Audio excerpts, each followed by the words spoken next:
안녕하세요. 정책을 쉽고 재미있게 알아보는 기자단의 재기발랄한 인터뷰, 줄여서 기재뷰의 윤채연 기자입니다. 기획재정부 예산관리과에서 일하고 있는 박종혁 주무관이라고 합니다. 이번 새 정부에서 추경안을 발표했는데요. 저는 특히 소상공인 지원 예산이 확대된 점이 눈에 띄더라고요. 혹시 특별한 이유가 있을까요? 네, 소상공인 지원은 우리 경제의 뿌리를 지키기 위한 필수 조치입니다. 고금리, 고물가 같은 복합적인 위기 상황에서 소상공인들은 가장 먼저 타격을 받고 회복도 가장 느린 편입니다. 이번 추경은 소상공인들이 다시 일어설 수 있도록 돕기 위함으로 채무 경감과 폐업 지원금 상향 등 성공적인 재기 지원을 중심에 두고 있습니다. 그러면 소상공인 분들의 빚 부담을 어떻게 덜어주는 건가요? 먼저 고금리 기간 동안 누적된 채무 부담을 덜어드리기 위해서 총 143만 명의 취약차주를 대상으로 한 특별 채무 조정 패키지를 마련했으며 이를 위해 예산 1조 4천억이 반영되었습니다. 구체적으로는 7년 이상 연체된 5천만 원 이하의 상기 연체 채권은 일괄 매입하고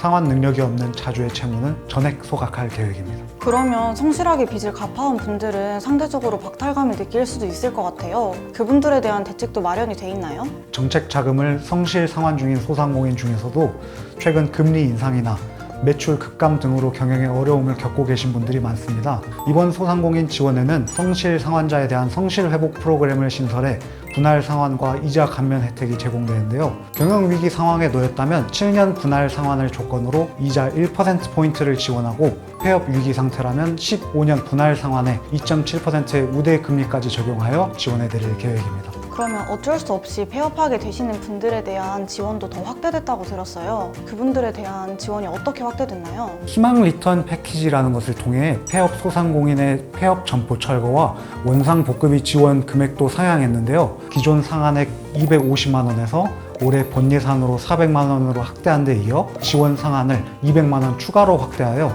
최대 600만 원을 지원할 계획입니다.